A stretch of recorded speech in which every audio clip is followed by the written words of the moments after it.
সেইবিলাক দেখি ভাৱ হয় যে আমাৰ বিহু বহুত আগবাঢ়ি গৈছে। আমি সৰু থাকোঁতে ইমান ধুনীয়াকৈ ঢোল বজাব পৰা নাছিলোঁ। বজাইছিলোঁ টাক টাক কিটি ঘেনি টাক টাক কিটি ঘেনি এনেকুৱা। এতিয়া টাক টাক কিটি ঘ্ৰেনি দিঘ্ৰেনি টাক টাক কুটি ঘ্ৰেনি ঘ্ৰ ঘ্ৰ ঘ্ৰ এই কথাবোৰ আহি গ'ল। এতিয়া বেছি ভাল লগা হৈছে। এতিয়া বিহু যে গায় ল'ৰা ছোৱালীবিলাকে, যে তেওঁলোকৰ যিটো কণ্ঠ, এই কণ্ঠটো বহুত সাধিত কণ্ঠ, সাধনা কৰে। কিবা এটা চিঞৰ মাৰি দিবলৈ নাহে, সাধনা কৰি আহে। বহুত ভাল লগা কথা। ভাল লগা চব ফালৰ পৰা। ছোৱালীবিলাক যাক আমি জেং বিহু বুলিছোঁ বা গাভৰু বিহু বুলিছোঁ, ইয়াত দিগদাৰ পাব নহয়। তালে যাওক ইয়াত কিমান ৰৈ থাকিব? এই ছাৰ এজনে যে থিয় কৰি ৰখাই থয় তেনেকুৱা নিচিনা হৈ আছে। মই আপোনালোকৰ আগত সৰু সৰু দুটামান কথা কওঁ। মাতটো বেছি ডাঙৰ হৈছে নেকি শুনিবলৈ ইয়ালৈ আহিছোঁ। এইখিনিৰ পৰাই কৈছোঁ। সৰু সৰু দুটামান কথা কওঁ যে আমাৰ যিটো বিহু আমি এতিয়া পাতি আছোঁ, এতিয়া মানুহে কৈ থাকে বহু হাজাৰ বছৰ হ'ল, লাখ লাখ বছৰ হ'ল, কৈ থাকে নহয়। কিন্তু আমি যদি ভালকৈ চাওঁ, এই আমি যিটো অসমীয়া ভাষা এতিয়া কৈ আছোঁ, এই অসমীয়া ভাষাটো 1000-1500 এতিয়া কৈ থকা ভাষাটো 1000-1500 মান বছৰ হৈছে। আৰু ভাষাটোৰ 2,000 মান বছৰ হৈছে। খুব বেছি তাৰো আগলৈ যদি যাওঁ, এই ভাষাটোৰ 5,000 মান বছৰ হৈছে। কিন্তু আমি কৈ থকা ভাষাটো এইটোৰ 1000-1500 দশম শতিকাত হৈছে। আমি যে গাওঁ কিনো চত মহীয়া বতাহ জাকি মাৰিলে, গছে বনে সলালে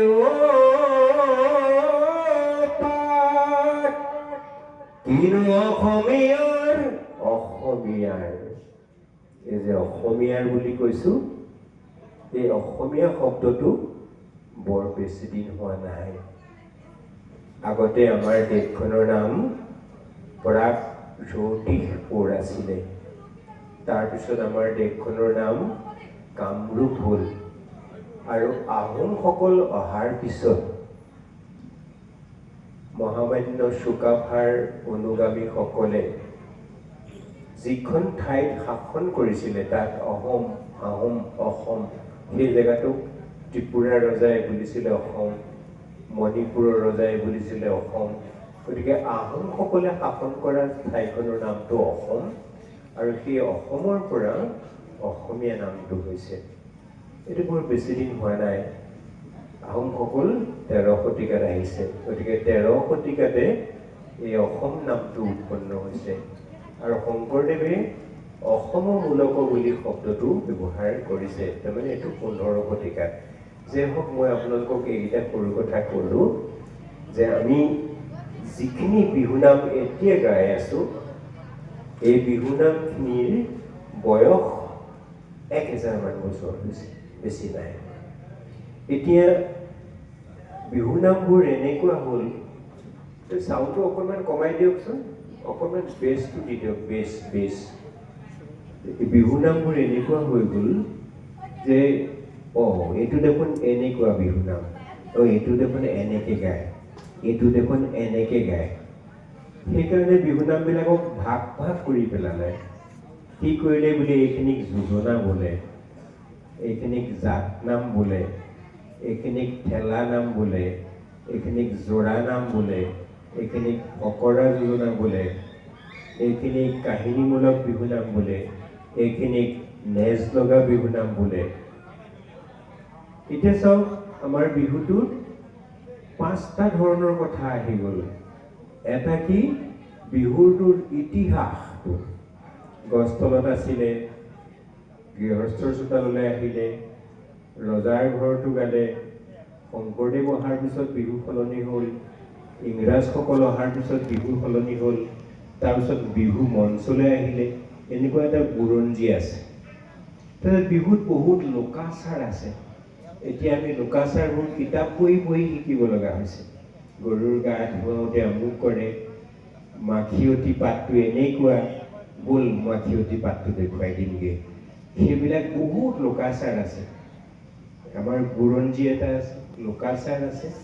এই দুটা গ'ল আৰু তিনিটা ডাঙৰ বস্তু আছে। এটা হ'ল ঢোল বাদ্য, ঢোল বাদ্যত চেও আছে, খৰা চাপৰ বজাই আছে, কছাৰী চাপৰ বজাইছে, মূল চাপৰ বা ঘাই চাপৰ বজাইছে।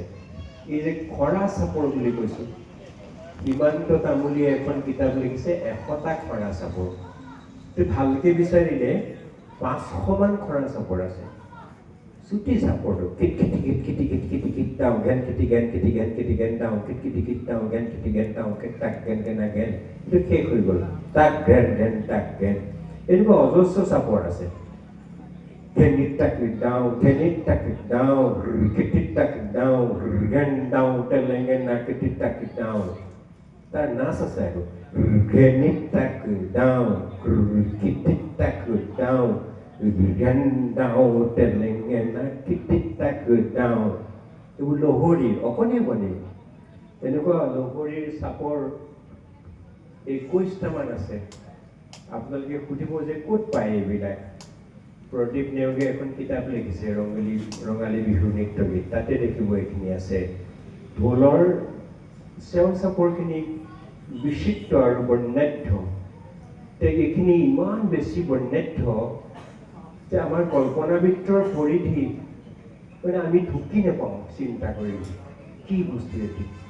যেতিয়া কল্পনাবিত্তৰ পৰিধি চেৰাই যায়, তেতিয়াই ই দেৱত্বগুণ লাভ কৰে, দেৱত্বগুণ লাভ কৰে। তেতিয়াই কওঁ আমি দেৱবাদ্য।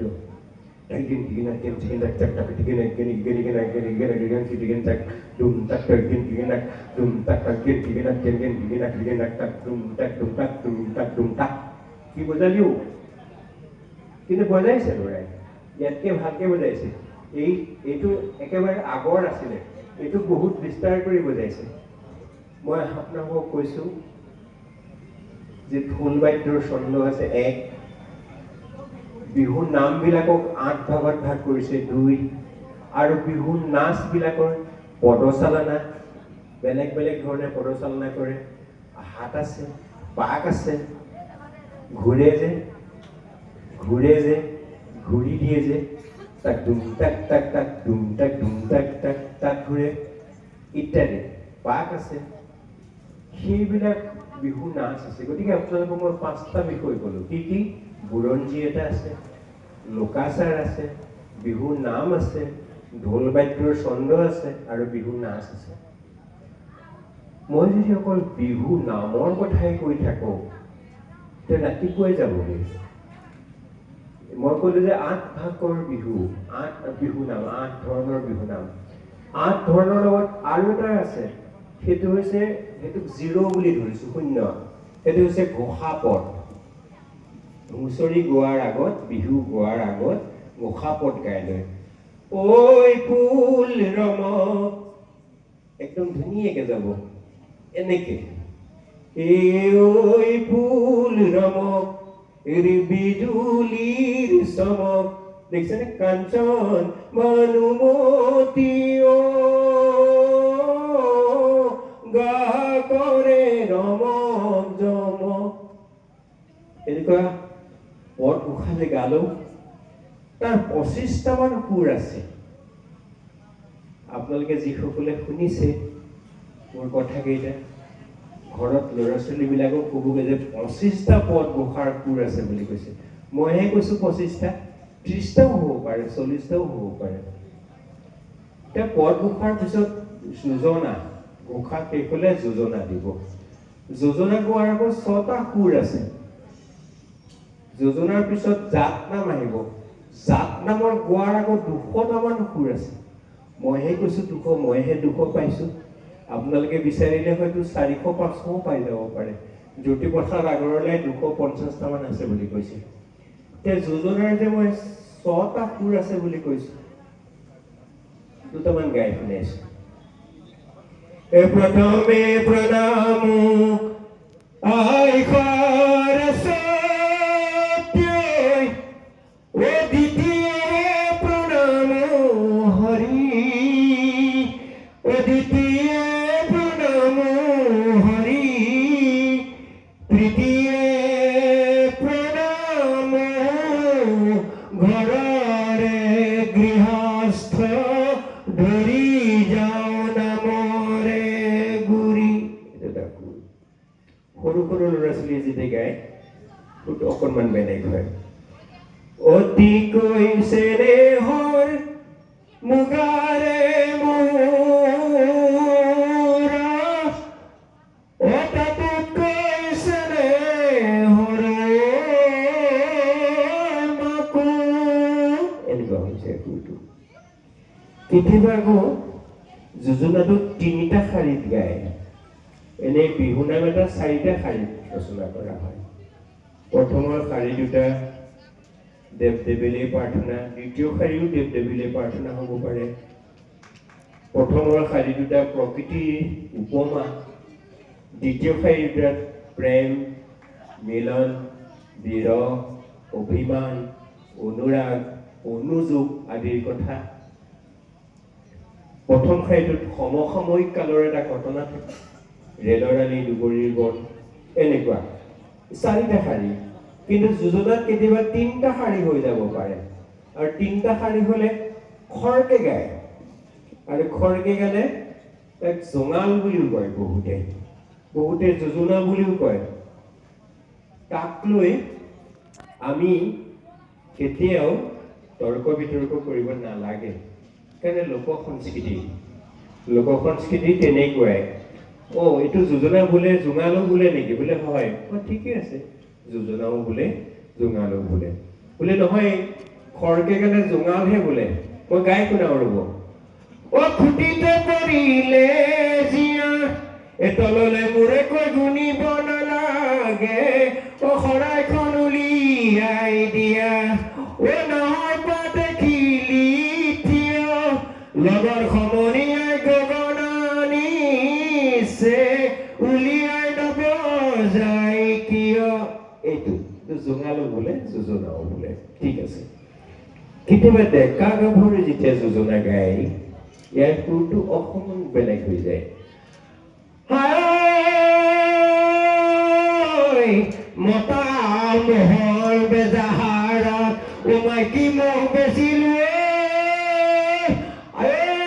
টুকুন্দাল তুলিলো চাঙত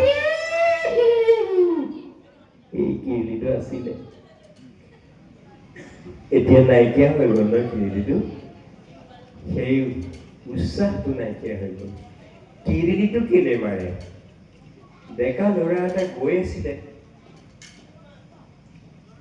দেখিছে হাল বাই থাকোঁতে দেখিছে বোকাৰে গৰৈ মাছ বোকাতে ঘূৰিলে ওপৰত উৰিলে বগলী চৰাই মনৰ কথাষাৰ মনতে থাকিলে ক'বলৈ নাপালো লগ তাৰপিছত ভাবিলে ভাল বস্তু এটা ৰচনা কৰিলো দেই সেই হাঁহিটো তেওঁ সেই উকিটো সৃষ্টিৰ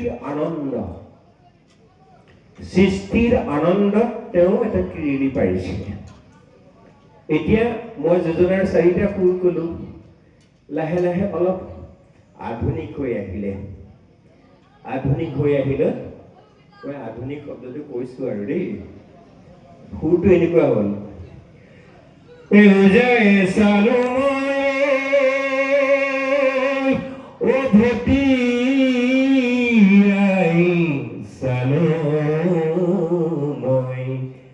তোমাৰ মান শুনি নাই এইটো সুৰ বেলেগ যোজনাৰ সুৰ আকৌ এতিয়া বিহু মঞ্চলৈ অহাৰ সময়ত ডেকাসকলে এটা যোজনা গায় সেই সুৰটো অকণমান বেলেগ ধৰণৰ কেনেকুৱা বিহুতি নামে রে তিনি কি আখরে কোনে লিখি গলে খিলাত এইটোতে বেলেগ মই 6টা কলো 7টাও হ'ব পাৰে 8টাও হ'ব পাৰে যোজনা বুলি কৈছো জাত নাম বুলি কৈছো মই কলো যে বিহু নাম এটা 4 শাৰীত ৰচনা হয় কিন্তু জাত নামটো 4 শাৰীত নহয় এশাৰীটো হ'ব পাৰে দুশাৰীটো হ'ব পাৰে এটা শব্দটো হ'ব পাৰে দুটা শব্দটো হ'ব পাৰে 5 শাৰীটো হ'ব পাৰে 10 শাৰীটো হ'ব পাৰে কিন্তু জাত নাম হ'বলৈ হ'লে সেই নামটো আন এটা বিহু নামৰ লগত ঘূৰাই ঘূৰাই পুনৰাবৃত্তি কৰিব লাগিব তে মই ক'লো যে এটা শব্দত হ'ব পাৰে আপোনালোকে ভাবিব কিয় এটা শব্দত বিহু নাম তে বিহু নামটো হ'ল এটা শব্দটো হৈছে বহুত আছে মই এটা শব্দ এটা বিহু নাম গাম শব্দটো হৈছে ৰে কি ৰে ৰে আগতে বিন বজাইছিলে টে টে টে টে টে টে টে টে টে টে টে টে টে সেইটোকে কোনোবাই হয়তো নাম কৰিলে ৰে কি ৰে ৰে ৰে কি ৰে ৰে ৰে কি ৰে ৰে ৰে ৰে ৰে ৰে ৰে এতিয়া এই নামটো আন এটা নামৰ লগত ঘূৰাব লাগিব পুনৰাবৃত্তি কেনেকে ও তোমালৈ চাওঁতে ৰে কি ৰে ৰে জপনা দেউতে ৰে কি ৰে ৰে লগৰীয়াসকলে গাব ও তোমালৈ চাওঁতে ৰে কি ৰে ৰে জপনা দেউতে দেউতে ৰে কি ৰে ৰে ফুটিলে আয়ো উগয়া হ'লে ৰে ৰে কি ৰে ৰে এনেকে গাই থাকিব আধা ঘণ্টামান দুটা শব্দৰ বিহু নাম ঘুনুচা ওলাইছা অ ঘুনুচা ওলাইছা এইটো বিহু নাম চাব কেনেকৈ গাইছে দুটা শব্দ মাত্ৰ ঘুনুচা ওলাইছা কিন্তু ওলাই দেখা দে যদি বুজায় ঘুনুচা ওলাই আহি চা তেতিয়া 3টা শব্দ হ'ব সাজি কাচি ওলাইছা itu দুটা শব্দ গাই শুনাইছো ঘুনুচা ওলাইছা ঘুনুচা ওলাইছা জাত তোমালোকৰ ঘৰলৈ ঘুনুচা ওলাইছা সবে গাব তোমালোকৰ ঘৰলৈ ঘুনুচা ওলাইছা সদায় যাব পাৰো মই ঘুনুচা ওলাইছা তুমি দিলে এনেকে গৈ থাকিব কিমান গাব কিমান জনে গাব ঠিক নাই এসময়ত এজনে আহি কৈ দিবহি লাহে কৈ ধুলিয়া ঢোলক চাহাবৰ মাৰা আমাৰ নামৰ আইঠা পৰিলে ঘুনুচা লাহে গৈ ধুলিয়া ঢোলত চাপৰ মাৰা আমাৰ নামৰ আইঠা পৰিল বুলি ক'লে শেষ হৈ যাব আৰু এটা বিহু নাম আপোনালোকে হায়াৰ ছেকেণ্ডেৰী উচ্চতৰ মাধ্যমিক কিতাপত দেখিব যে খণ্ড চিগা বিহু নাম এইবিলাক আগতে কোনেও কৰা নাছিলে পাছত মানুহবিলাকে দেখিলে যে এইটো নাম এনেকে গায় ইয়াৰ নামটো খণ্ড চিগা দিলে ভাল হয় কেনেকে খণ্ড ছিঙিছে বিহু নাম এটাত 4 শাৰীত লিখে ৰচনা কৰে কিন্তু বিহু নাম এটাত 6টা খণ্ড থাকে 6টা খণ্ড থাকে জেং বিহুত এই খণ্ড চিগা নাম খুব গায় 6টা খণ্ড কেনেকুৱা চৰাই হালধীয়া পাখি বিনন্দীয়া খুটি খাই অৰণ্যৰ টোপ দিনৰ দিনটো এবাৰ নেদেখিলে পেটতো নেলাগে ভোক ক'ত 6টা খণ্ড আছে চৰাই হালধীয়া এটা খণ্ড, পাখি বিনন্দীয়া দুটা খণ্ড, খুটি খাই অৰণ্যৰ টোপ তিনিটা খণ্ড, দিনৰ দিনটো চাৰিটা খণ্ড, এবাৰ নেদেখিলে পাঁচটা খণ্ড, পেটতো নালাগে ভোক ছটা খণ্ড।